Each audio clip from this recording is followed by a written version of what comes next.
भक्तों, ओम नमः शिवाय। श्री शिवाय नमस्तुभ्यम। जय श्री महाकाल। जी हाँ भक्तों, क्या आपके भी घर में कोई ऐसा व्यक्ति है जिसका विवाह नहीं हो पा रहा?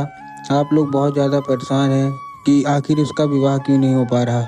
हर एक चीज़ ठीक चल रही होती है, अच्छी चल रही होती है, लेकिन अंत में आके कुछ न कुछ ऐसा होता है जिसके कारण उसका जो विवाह है वो रुक जा रहा। कोई न कोई ऐसा कारण आ रहा है जिसके कारण उसका जो विवाह है वो होते होते रुक जा रहा। तो आज की वीडियो मात्र और मात्र आपके लिए है। क्या करना है, कैसे करना है, पूरा आपको समझाने वाला हूँ, अच्छे से बताने वाला हूँ। तो बस उपाय ध्यान से सुनिएगा, अच्छे से करिएगा। आज की अगर वीडियो आपने ध्यान से सुन के अच्छे से उपाय कर लिया तो अवश्य रूप से आपकी सारी की सारी जो इच्छा है, सारी की सारी जो मनोकामना है वो महादेव पूरी करेंगे ही करेंगे। और उस व्यक्ति का विवाह जिसका अभी तक नहीं हो पा रहा, अवश्य रूप से उसका जो विवाह है वो होगा ही होगा। क्या करना है, कैसे करना है, पूरा आपको समझाने वाला हूँ। तो बस उपाय ध्यान से सुनिएगा, अच्छे से करिएगा। देखिए, लाखों लोगों से इसको जो है तो फल भी मिला है, लाखों लोगों को इससे फल मिला है।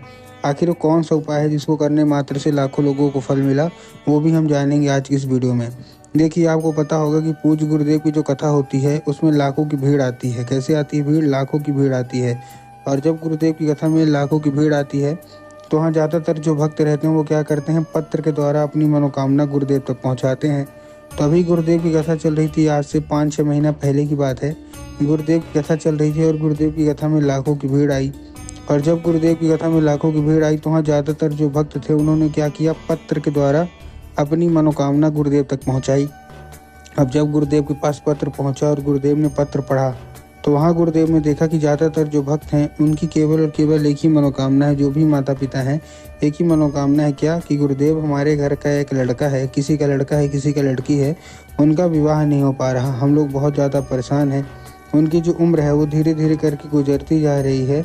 कोई 30 साल का हो गया है, कोई 35 साल का हो गया है, कोई 40 साल का हो गया है, कोई 45 साल के भी हो गए हैं, लेकिन उनका विवाह है जो अभी तक नहीं हो पा रहा। कृपया करके कोई उपाय बता दें ताकि उनका जो विवाह है वो अच्छे तरीके से हो जाए। हम लोग बहुत ज़्यादा परेशान हैं।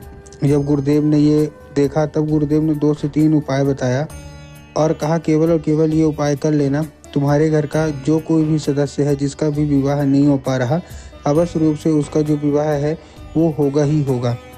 जब गुरुदेव ने उपाय बताया तो लोगों ने जा जाके इस उपाय को घर में करना शुरू कर दिया। अब जैसे ही लोगों ने जा जाके इस उपाय को घर में करना शुरू कर दिया, वही लोग गुरुदेव की कथा में मात्र 1 से 1.5 महीने के बाद वापस आए।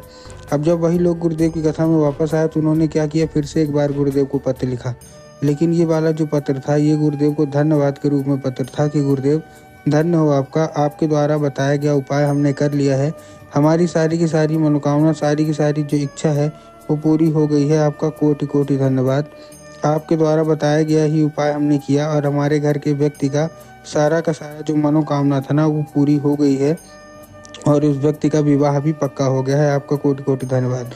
तो देखिए, जो लोग भी मेरी आवाज़ सुन रहे हैं ना, अगर आपको भी जानना है कि आखिर ऐसा कौन सा उपाय है जिसको करने मात्र से जो बच्चे होते हैं जिनका विवाह पक्का नहीं हुआ होता उनका विवाह पक्का हो जाता है, तो चलिए हम बताते हैं आपको आज की इस वीडियो के माध्यम से कि आपको करना क्या है। तो बस उपाय ध्यान से सुनिएगा, अच्छे से करिएगा। देखिए, चलिए चलते हैं उपाय की ओर। लेकिन उससे पहले चैनल पर अगर पहली बार आए हैं और आवाज़ मेरी पहली बार सुन रहे हैं तो वीडियो कर दें लाइक और चैनल को भी कर लें सब्सक्राइब, ताकि पूजनीय पंडित प्रदीप जी मिश्रा के रोज़ नए नए उपाय जो कि मैं उनकी कथा से सुनता हूँ, श्रवण करता हूँ, सबसे पहले मैं आपको प्राप्त करा सकूँ। ठीक, तो देखिए, जो हमारा सबसे पहला उपाय है, ये उपाय 3 काली मिर्च और 1 धतूरे का उपाय है। किसका है?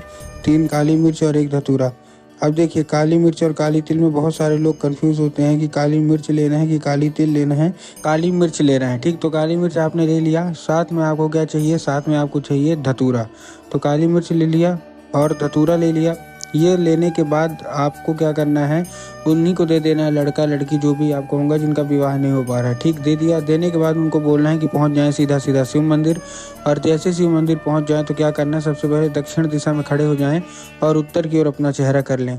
अब देखिए, दक्षिण और उत्तर में भी बहुत सारे लोग कंफ्यूज होते हैं कि दक्षिण क्या है, उत्तर क्या है, हमको थोड़ा साफ साफ बताओ। तब गुरुदेव ने साफ साफ बताया है कि आप जिस भी शिव मंदिर जा रहे हैं उस शिव मंदिर का जिधर साइड जलाधारी होगा आपको अपना चेहरा उधर साइड करके खड़े हो जाना है। ठीक, खड़े हो गए। खड़े होने के बाद आपको एक नाम लेके, कौन सा, महादेव का बहुत ही सुंदर सा नाम है, श्रम्भेश्वर महादेव। तो बस आपको करना क्या है, आपको श्रम्भेश्वर महादेव का नाम लेके उन्हीं का स्मरण करके आपको चुपचाप क्या कर देना है, आपको अर्पित कर देना है बस। पूज्य गुरुदेव कहते हैं कि अगर आपने श्रम्भेश्वर महादेव का ये उपाय कर लिया तो अवश्य रूप से महादेव प्रसन्न होंगे और उनका विवाह अवश्य रूप से होगा ही होगा। ठीक है, ये था हमारा कौन सा, ये था हमारा पहला उपाय। अब हम चलते हैं अपने दूसरे उपाय की ओर। अब देखिए जो हमारा दूसरा उपाय है वो कौन सा है। जो हमारा दूसरा उपाय है वो 11 लाल फूल का है। कौन सा है, 11 लाल फूल का। अब देखिए 11 लाल फूल में आपको करना क्या है, आपको इस उपाय में 11 लाल फूल लेना है और 11 लाल फूल में आपको देखना क्या है। सबसे पहले तो 11 लाल फूल कहीं से भी कटे फटे या खंडित नहीं होना चाहिए, पहली चीज़ आपको ध्यान रखना है। और दूसरी चीज़ आपको ध्यान रखना है कि जो फूल है वो एक किस्म का होना चाहिए। अगर आप गुलाब का ले रहे हैं तो केवल गुलाब का लीजिए, अगर आप गुड़हल का ले रहे हैं तो केवल गुड़हल के लीजिए। ऐसा नहीं करना कि 2 फूल गुलाब के ले लिए, 3 फूल गुड़हल के ले लिए, ऐसा आपको बिल्कुल भी नहीं करना है। ठीक, ले लिए फूल लेने के बाद आपको करना क्या है, पहुंच गए सीधा शिव मंदिर। अब जैसे ही आप शिव मंदिर पहुंचेंगे आपके दिमाग में आओगे कि जाएंगे बाबा भोलेनाथ के ऊपर अर्पित कर देंगे, जो कि पूर्णतः गलत है। आपको बाबा भोलेनाथ के ऊपर अर्पित नहीं करना, आपको माता शोक सुंदरी के ऊपर अर्पित करना है। ठीक, अब देखिए माता शोक सुंदरी की जगह कुछ लोगों को पता होती है और कुछ लोगों को नहीं पता होती, इसलिए गुरुदेव ने बताया है कि जो जलाधारी है, जलाधारी के बिल्कुल बीचों बीच किसकी जगह होती है, माता शोक सुंदरी की। तो आपको चुपचाप माता शोक सुंदरी की जगह पे अर्पित करके अपनी मनोकामना जो भी है वो मांग लेना है। ठीक, ये था हमारा दूसरा उपाय।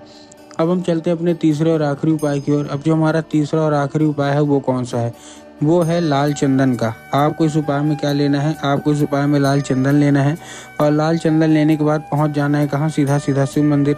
अब मैंने अभी आपको किसकी जगह बताई, माता शोक सुंदरी की जगह बताई। तो अब आपको करना क्या है, माता शोक सुंदरी की जगह पे अपने दाहिने हाथ की मतलब राइट हैंड की कोई भी एक उंगली से क्या करना है, राइट हैंड की कोई भी एक उंगली से माता शोक सुंदर की जगह पे आपको 3 बार बिंदी के रूप में टीका लगाना है। कितनी बार, 3 बार बिंदी के रूप में टीका लगाना है। ठीक, लगा दिए।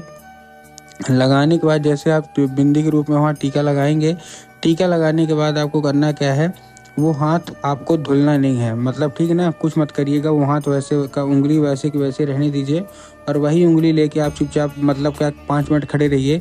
उसके बाद आपको क्या करना है, उसी जगह पे माता शोक सुंदरी वाली जगह पे ही 3 बार आपको जैसे आपने टच किया फिर से आपको उसी उंगली को टच करना है और वो चंदन अपने हाथ में लगा के चुपचाप आके घर आ जाना है। जैसे आप घर आ गए, घर आने के बाद आपको करना क्या है, जैसे आप घर आए, घर आने के बाद जहाँ आप लोग सोते हैं और जिधर साइड आपका जो कमरा होगा, कमरा के जिधर साइड आप सर करके सोते हैं उधर की जो दीवार होगी उसी दीवार में आपको क्या करना है, ये 3 बार अपना जो उंगली है फिर से आपको वहाँ टच करा देना है। पूज्य गुरुदेव कहते हैं कि उस चंदन के जरिए स्वयं माता शोक सुंदरी आपके घर में प्रवेश कर जाती हैं और आपका जितना भी काम रुका हुआ होता है विवाह का वो अवश्य रूप से पूर्ण होता ही होता है। तो उम्मीद करता हूँ आज के जितने भी उपाय बताए आपको विवाह के लिए, सारे के सारे आपको उपाय पसंद आए होंगे, समझ में आए होंगे और ऐसे उपाय के लिए हमारे चैनल पर बने रहे। मिलते हैं अगली वीडियो में, तब तक के लिए सबको जय श्री महाकाल।